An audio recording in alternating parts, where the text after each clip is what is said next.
And we're back. Welcome, anglers, to the second episode of the California Fishing Report. California Fishing News. This is for September 25th. And I want to say thank you to everyone who listened to last week's. It was the first one. I know it's rough. I'm sure this one will be a little rough too. I'll get better as I go. But thank you to everyone who listened. Special thank you to everyone who gave me some feedback on how I can improve. I'm working on it. I'm going to get a microphone. I'm going to get lighting. I'm going to get better stuff set up. I'm going to be recording this on the road for the next couple of weeks as I'm traveling, so it's not easy to do yet. And then a really special thank you to a couple people who have already emailed me, sent me a couple user reports, listener reports. That's really cool. It's been an overwhelmingly positive reception so far. So thank you guys. Just tell your friends about it who like to fish, point them this direction, and I really, really appreciate it. But that's enough of that. Let's talk fishing. We're going to start talking about the yellowfin and skipjack bite that's still going on for the sport boats and private boaters. The fish, last week we talked about it. They were down off Ensenada before. They've kind of moved up north. This is the main group of sport boats as of now. You can see the Condor, the Producer, Old Glory. They're mainly down here off Puerto Nuevo.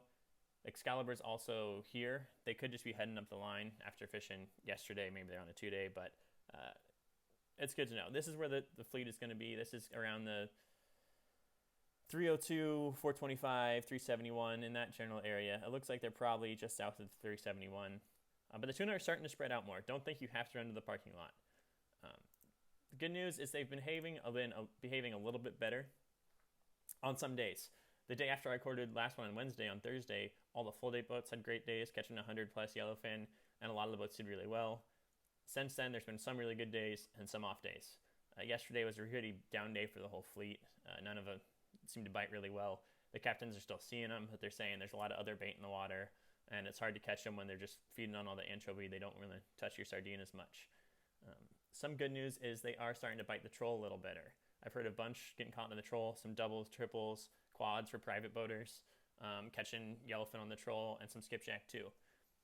If you get a spot stopped on the troll and it's skipjack, don't think you have to move on or keep looking. It's always good to throw a little bit of chum and see what happens, because sometimes the yellowfin are running with the skipjack or right below the skipjack, or they're not that far away. So sometimes it'll start off as a skipjack bite and then go into a yellowfin bite. So don't think just because you stopped on skipjack, you need to keep looking around. Give it a second and give it a shot. See, maybe it'll turn into some yellowfin as well.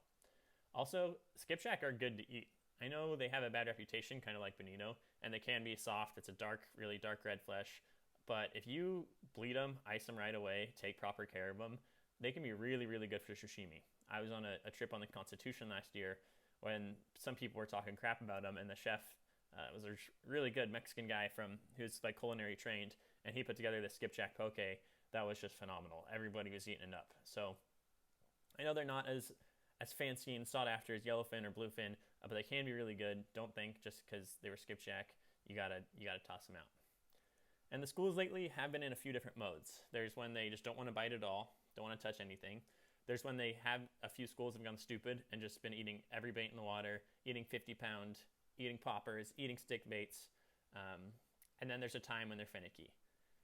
If they're ever going really, really stupid like that and you want to maximize your fish, it's good. You want to fish the heaviest line they're willing to bite.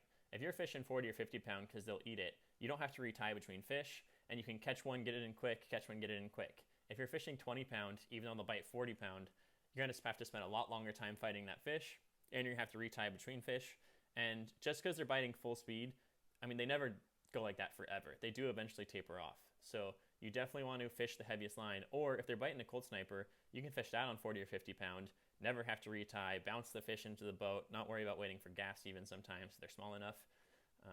So you definitely want to fish the heaviest line that they're willing to bite just to maximize your chance, because you don't know if that bite will last for a half hour or that bite will last for an hour or 2 hours. But if it's only a half hour, you can spend 25 minutes on one fish, and by the time you retie and ready to catch another one, that was your only chance and you only land one. Whereas if you're fishing 40 or 50 pound, you can land them in 5 minutes and you can catch 5 in that half hour and get your limit and not have to worry about it, because sometimes you only get one stop. If you've ever been on these offshore trips, you do a lot of driving. Some days you drive literally all day for 1 or 2 or no stops. So when you get your chance, you really want to make it count. Another tip for when they get a little finicky is there's a couple things you can try. I was on a trip last month on the Aztec. It was the 26th to 28th of August, so it was a while back now, but I was able to do pretty well, and it was I mean, there's a couple things I was doing differently. The first day we put 50 fish on the boat for like 28 anglers. And I was lucky. It's like slight brag here, but I was able to put 9 of the 50 fish on the boat that first day. There was only a couple things I was doing different. One, I was shoulder hooking. I got my first fish that morning on a nose hook and my second one on a butt hook. But our next stop, I had a couple baits I fished butt hooked, and I felt them like get really, really scared. They ran, and it was, when you feel that bait get scared and you're just expecting to get bit right after. And both times I didn't get bit. It happened 2 or 3 times in a row. And so I thought back. I was on a trip on the 095 a couple of years ago when sea lions were on us.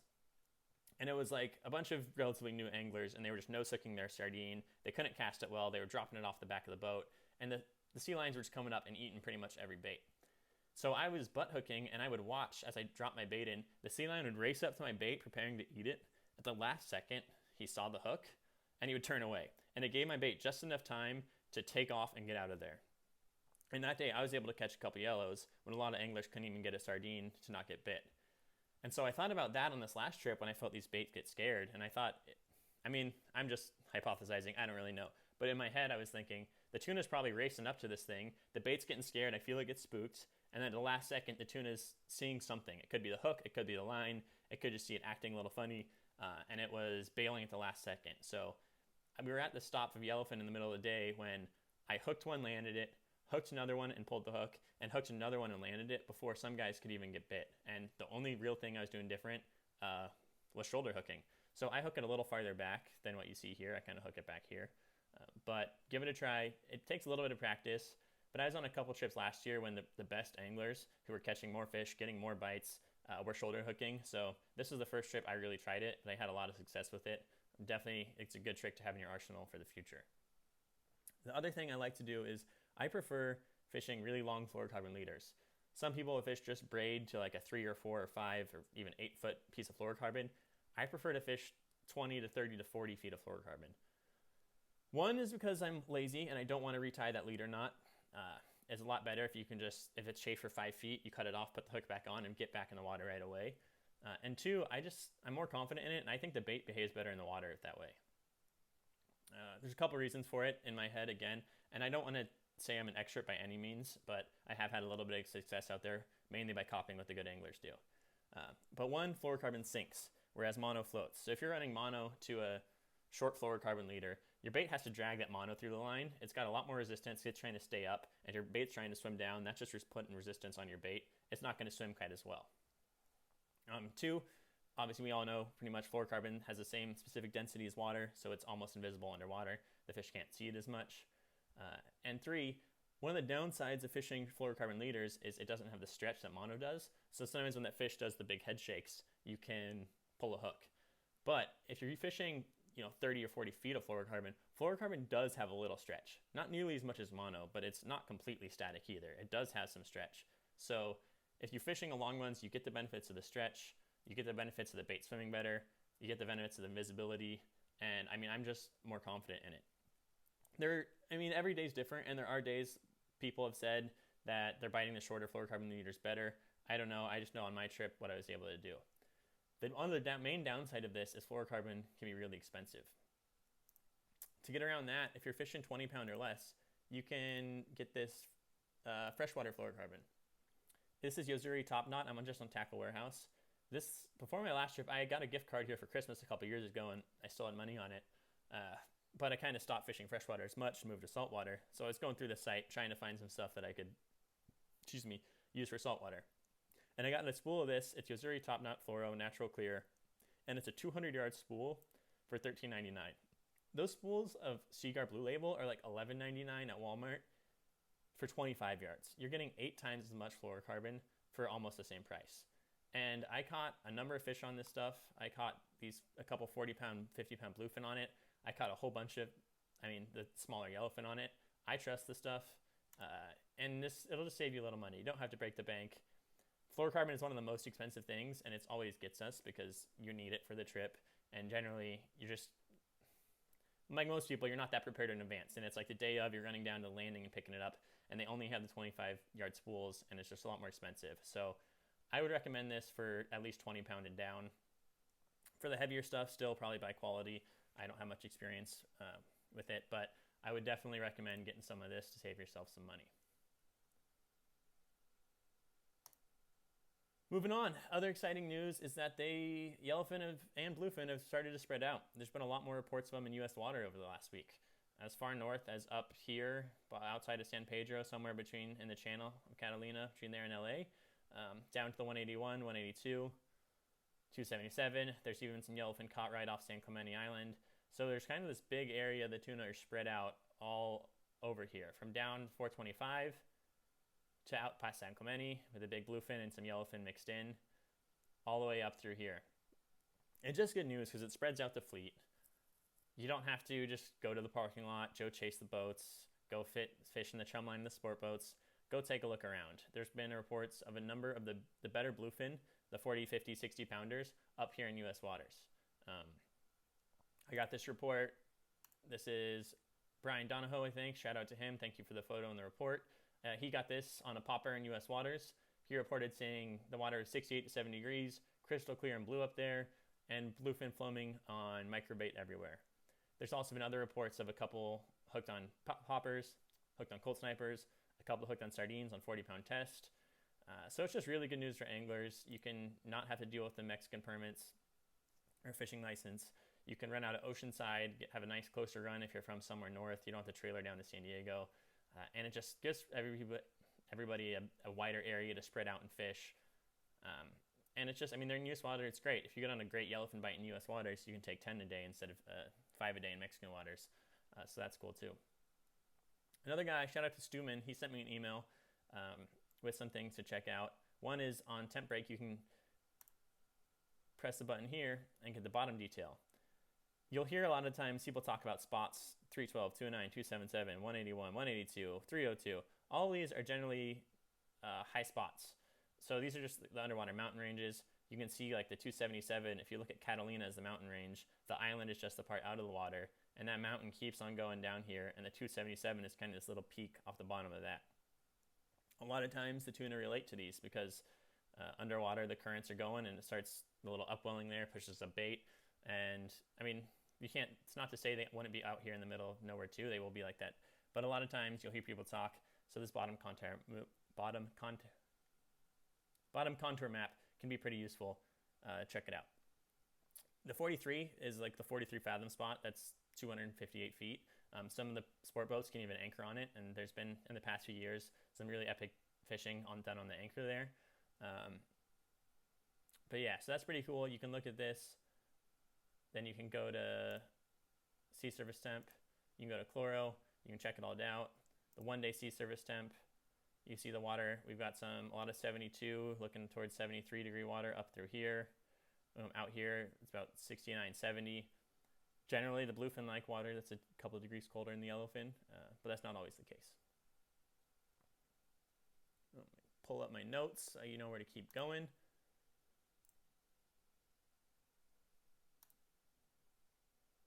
Oh, another thing about all this is there was a report of a patty in Mexican waters that was holding a bunch of Dorado, dozens and dozens of Dorado. So that's really good news. Everyone loves catching Dorado. They're a lot of fun. Hopefully they keep filtering in. And I mean, there was a period I think it was last summer, when Dorado got really thick in U.S. water on kelps, and guys were getting, U.S. limits on certain kelps. So this has been the first kind of report of seeing numbers of them I've seen so far, but that bodes well for the future. Clemente Island, the bluefin are still biting here, and there's also yellowtail biting at the island, and some yellowfin off the island. The Thunderboard called in a report when they were fishing the island, saw a breezer of tuna not far off, ran out there, hooked 3, and landed 3 40 to 50 pound yellowfin. The bluefin too, it's still been going strong. Shout out to Weston, Into the Depths Sports Fishing. They've had a pretty insane fishing this month. A bunch of big ones, including a day they got a double on a 334 and a 317. This is insane, a double on super cows. For the vast majority of history in Southern California, if you wanted a chance at a big 200-pound cow tuna, you either had to fly down to Puerto Vallarta, fly down to Cabo, or do one like a 15-day long-range trip. They're like, $6,000. It's just truly insane. A spot on these boats, it's usually like something over $2,000 for the whole boat for yourself for a 4-pack or 6-pack charter, or like $600 or $700 a spot per person if they're doing open parties. But I mean, it's still a steal compared to the other options you have. And I mean, the fishing's going on is insane. They keep almost every day people are hooking up. If the weather allows, it's just truly epic fishing. There's been kind of some 70-pound fish as the small ones out there, on the way up to the 350-pound stuff. So it's pretty insane. Into the Depths posted their last available days for the 2019 season.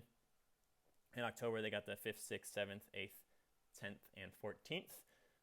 You can still reach out to Bite Sport Fishing if you want to book a charter. They start doing mix lobster trips.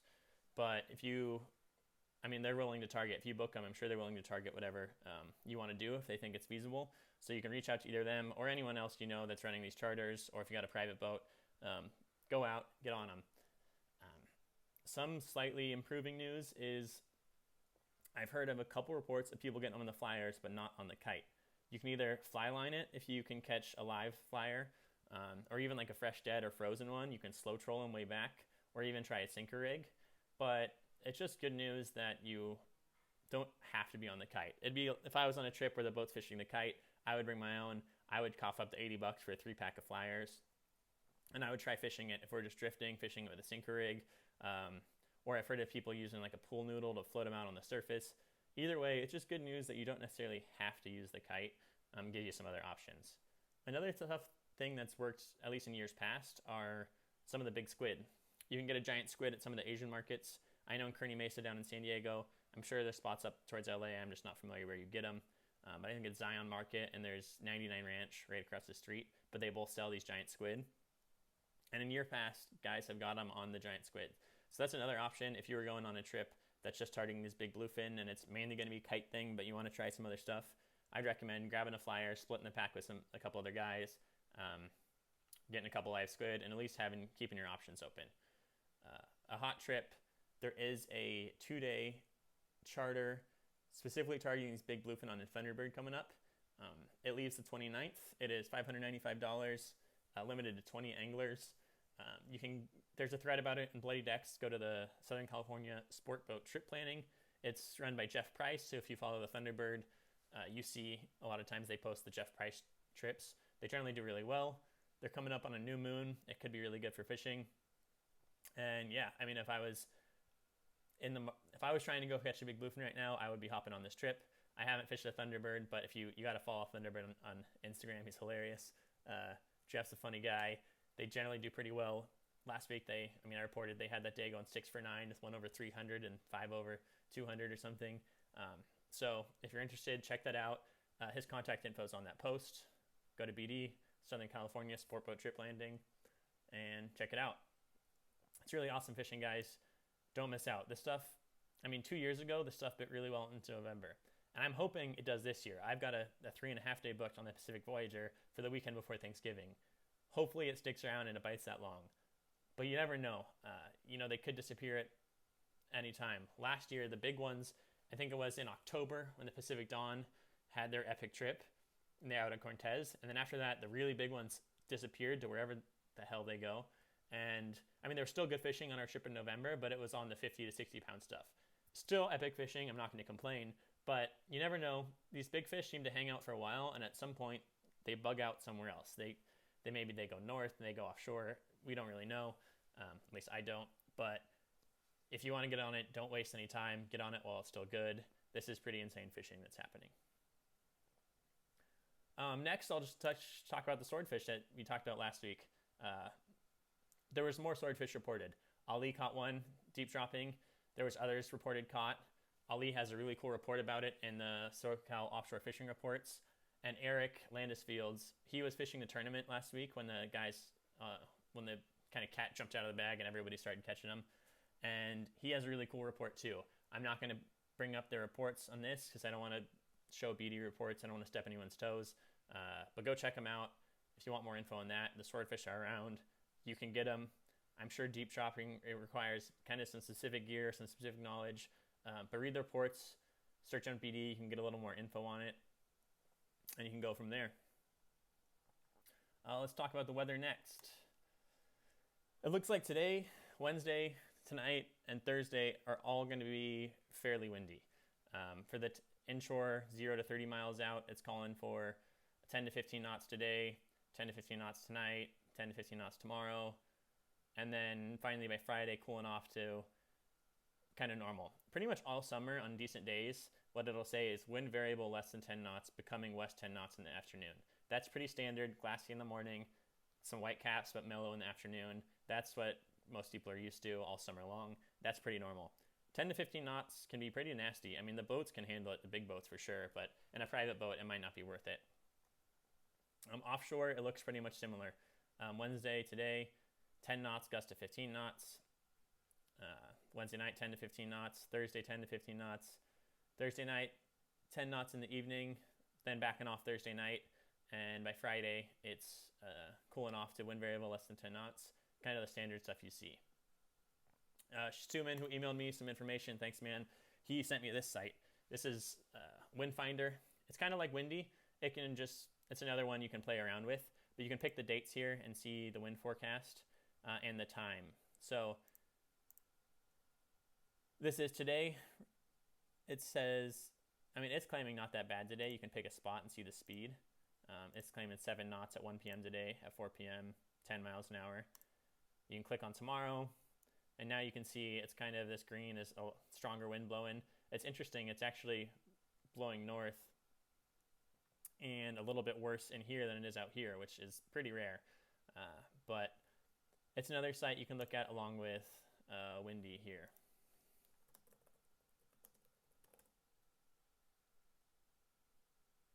Windy has the same options. Just play around. People will like different ones. I'm more used to Windy. I'm more used to marine traffic. My buddy Robert sent me a message and he says he really prefers using Vessel Finder instead of the marine traffic. I looked at it. It just didn't seem quite as intuitive to me, but I believe him. He knows what he's doing. So check that out too. You can check out Vessel Finder rather than marine traffic. Check out Wind Finder and check out Windy. And then like anything else, check these out every day. Don't think that because I'm saying today it's going to be Good Friday. It could definitely change. Friday could be nasty still. We know how we are about weather or wind forecasting and weather forecasting in general. A lot of times we're not excellent at it. So take it with a grain of salt. Check it before you go out. Err on the side of caution and be safe out there, guys. It's nothing. No fish is worth putting any life at risk. Last thing, I mentioned the moon phase. It is the new moon on the 28th. And last week I did say I like fishing on the new moon. The reason for that is, so 2 years ago, it was November, I think, 17th, and I was on the 3.5 day on the Pacific Voyager when the big bluefin went off on the 60-mile bank. It was insane. They ate 80-pound test. They probably would eat a 100-pound test. They were eating fly line sardines, and it was, as wide open as you could ever see on a 150-pound tuna. Guys caught 4 in a day in a number of hours and stopped fishing because they didn't need any more than 450-pound tuna. That was on a new moon. And last year, I'm pretty sure when the Pacific Dawn went 17 for 17, it was also on a new moon. So, I know we've talked about this a little bit last week, but there's a lot of factors in saltwater fishing with current, weather, all sorts of things. The moon is just part of it, but it's worth checking out. We'll see this weekend if the fish bite really well. It'll be another kind of data point towards new moon fishing. But that being said, the bluefin fishing's been good for the past. The big bluefin have been eating since. The week before my last report was the 18th. They've been eating all through the full moon. They ate all last week. So maybe it is just fishermen grasping at straws, and you never really know. But we like to have our patterns. We have our own superstitions. To pay attention to that, I just want to show it because people like talking about the moon. Next story. It's been some really good fishing down at San Quintin out of Baja. You can check out Baja Fish Family. This is Kelly Catnion. He's pretty well known, kmmfishing.com. But they've been having an insane week on this white sea bass. Limits of white sea bass just in the morning. It's, epic. It's worth the drive down there. Just look at this. The guys, they're whacking them. I messaged him and he was gracious enough. I asked if I could post his stuff. He said, yeah, of course. It sounds cool. And I asked him, is this normal, this white sea bass bite? 'Cause it seems really, really epic. He said it is generally good for August and September, so you don't know how long this will last. But yeah, check them out. Big white sea bass, 30 to 55 pounders. Slugs. And I mean, a lot of people prefer eating white sea bass more than tuna, more than bluefin. Usually that white fish freezes a little better than tuna does. So yeah, check them out. This fishing down there has been nuts. I mean, one morning they said they didn't even make bait, and we're back before lunch. Just awesome, awesome fishing down there. So yeah, check him out. I'm sure there's other people you can go out with down there too. He's just the one I know of. I've never been down there. I'm dying to get down there and fish. I will have to one day soon. But check him out. And this white sea bass bite is something pretty special. I think you can take 5 a day down there, which is crazy. Because in U.S. waters, it's a max 3 person a day for some time of the year and goes down to 1 during another part of the year. I don't know. You guys can look that up. But yeah. Next, I'm going to talk about surf fishing a little bit in San Diego. Shout out to Brandon Hoff. He was super cool from BD and wanted to support me, give me some reports. And he went surf fishing this week.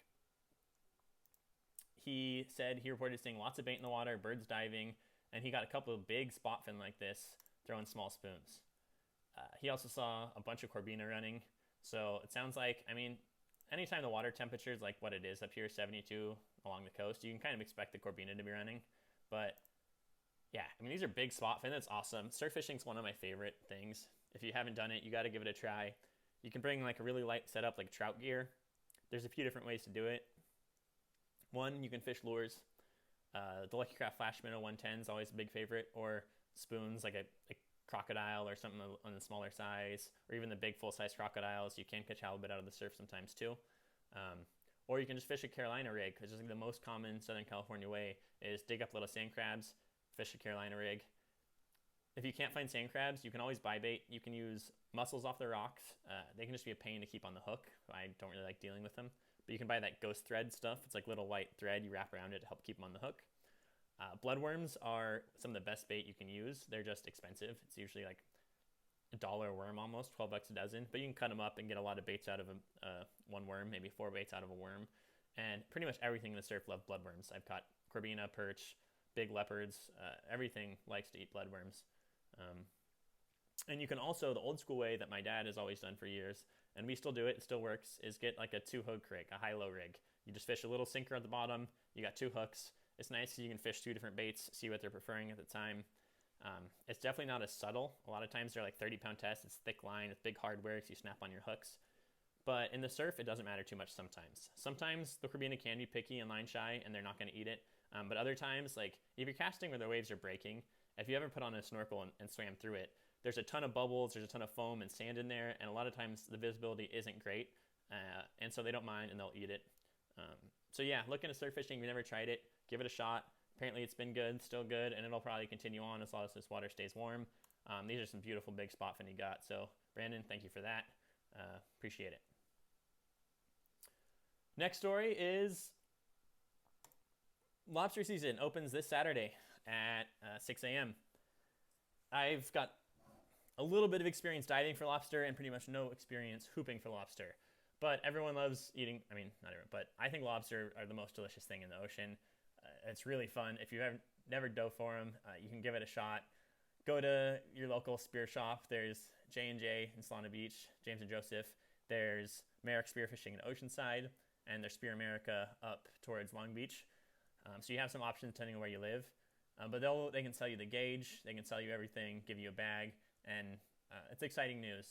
This is a post from the North County Depth Finders. It's the old dive club I was a part of. And they just talk about how you need to have your lobster card. You have to fill out your location card before you get in the water. You have to have a gauge on your person. And yeah, people talk about taking clickers. Just don't take shorts, guys. The ticket is going to be, I've heard of like $485, $500 tickets for trying to take a short lobster. People get caught every year. I know there's not that many wardens in Southern California, but they're out, and they're definitely out towards the beginning of lobster season more than ever. So be careful. Don't take short bugs.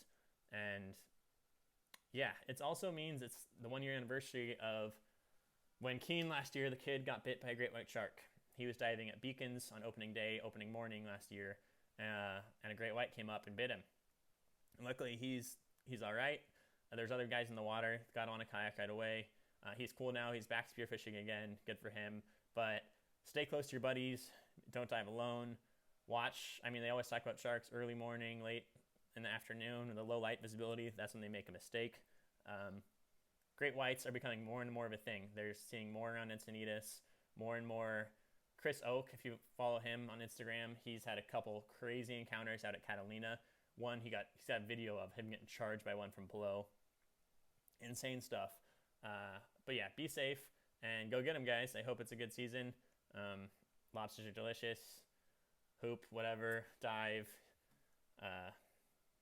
Other thing I wanted to say is opening week can a lot of times be the best time because the commercial guys, they can drop their traps, but they can't actually bait their traps for the first, I don't know what it is, 5-6 days or a whole week. So that first week, they're not getting the commercial pressure yet. Once that commercial pressure kicks on, they're just going to start taking a lot of the bugs that are in spots, and it's going to be a little bit harder to find them. Not saying you can't get them all season long. You definitely can. You just got to look, shallower water than they are willing to drop their gear. And don't think you have to go very deep. You can find these things in 4 or 5 feet of water, in the eelgrass, underneath rocks, on reefs. At low tide, literally in 3 feet of water, there'll be bugs sometimes. So don't think you have to go out and dive 30 or 40 or 50 feet. You definitely don't have to, though. You can, and if you want to do that, first week's going to be good because the commercial traps are going to be out there right after that.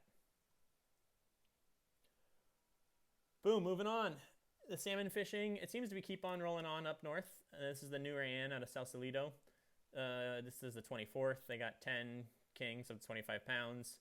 On the 23rd, they got, for 10 anglers, 19 up to 19 pounds and a halibut, a 20 pounder. So it seems like it's rolling on up there. It's just up that way. The weather is it's not nearly as consistent as it is for us down here. They call us kind of pansies because what we think is a bad day is just a normal day for them. But you still got time. Looks like the fishing is good, anywhere from 1 per rod to 2 per rod, depending on the day. Obviously, some days better than others, but looks like they're catching decent, up to 20, 25 pounds. And that stuff's delicious. So you can go up there if you're in the area, look it up. This is just the new Ariane. There's other boats. This is just kind of the first one I found that had some good reports from last week. Check it out and go get on some of that California King salmon. Moving up a little farther north, this was actually on the 17th, so the day before I posted last week. But this boat, the new Sea Angler, is out of Bodega Bay. And on the 17th, he called in their report for 7 anglers. They caught 131 albacore up to 36 pounds. So if you listen to the report, it's on NorCalFishReports.com. You can find the new Sea Angler. But he said it was his kind of a crew trip. They went out on an exploratory trip. They were 45 miles offshore, and it was really, really good albacore fishing. This is pretty exciting. But again, up there, it's all about weather windows. It's not that many days that you can run 45 miles offshore, especially in your private boat. The bigger boats can handle it, but even them haven't called in a report of doing it since. So depending on the conditions, if it stays. But it's pretty exciting to hear that it happened, and just something to keep an eye on if you're up north at all or head up north at all. Keep an eye on some boats, listen to some counts, and you never know, you might have a chance on getting some wide open albacore. I started fishing in Southern California offshore after the albacore disappeared, so I've never caught one and never even seen one. I just hear stories from some of the older guys, but it sounds awesome. So that's pretty exciting stuff. Check them out. Last, I'm going to touch on the trout fishing I mentioned last week. I did a good report from my dad, who's up at Twin Lakes. They moved up from lower Twin to upper Twin. They got some Wi-Fi. And he said the fishing's been kind of slow. They did get 5 one day, but they were mainly small. He really goes up to those lakes looking for the big browns. But, I mean, the lower Twin had the old state record at like 24 pounds, and upper Twin's got the new state record brown trout at like 26 pounds. So there are some huge trout in those lakes. But they generally come up shallow to feed at the very end of the season. They talk about you want to be out there when the snow starts falling or when the weather gets really bad. So he's up there a little earlier this year. But he did say the hot thing, so it's just a tip you can try, are these slow death hooks, they call them. Basically, you put half a night crawler on here, and the bend in the hook just causes it to have this little spiral action. And the past few years I've been up there with him, and it always seems to be our top producer. We love trolling little panther martins and castmasters and flatfish, and we troll everything. But the big producer the past few years has been this slow death rig. So check it out if you've never heard of it. I'm sure it would work down here in our lakes in winter too. It's just a nice way to troll. You troll really slow because it's really enticing little spin.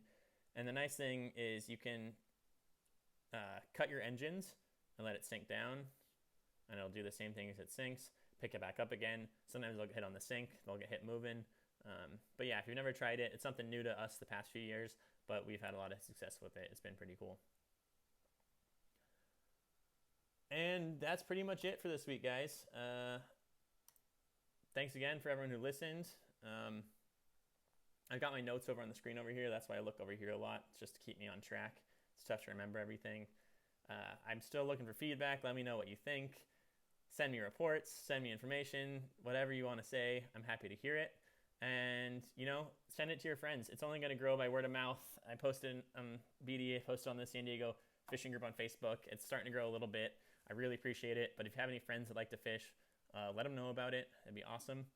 And comment, like, subscribe, all that stuff on YouTube. That all helps too. I will have it on the podcast app soon. I thought I did, but I could get it on my phone, but you can't search for it. And then I went and checked, and a failed validation for some reason. I submitted it again. It failed validation again. I'm not sure if it's because I think I said bullshit in the last one and didn't have it marked as explicit. So then I submitted it the second time saying it was explicit, and it still failed. So I emailed them today. I'm going to get it figured out. I'm still waiting to hear back. But we'll be in the podcast app eventually here. It's also on SoundCloud, so I'll have links to that and the spaces too. Check out California Fishing News on Instagram. That's where I'll be posting the updates every week. And yeah, thanks a lot, guys. Tight lines, go get them. And if you're out there, let me know. You can send an email to californiafishingnews@gmail.com. You can DM California Fishing News on Instagram, or you can message me on Bloody Decks if you're on there. My handle is NorCal SoCal IDC. You'll see if you go to Fishing Chit Chat the thread I started about this. So yeah, I appreciate all the support. Thank you guys very much for listening, and I'll be back next week with another report. Cheers.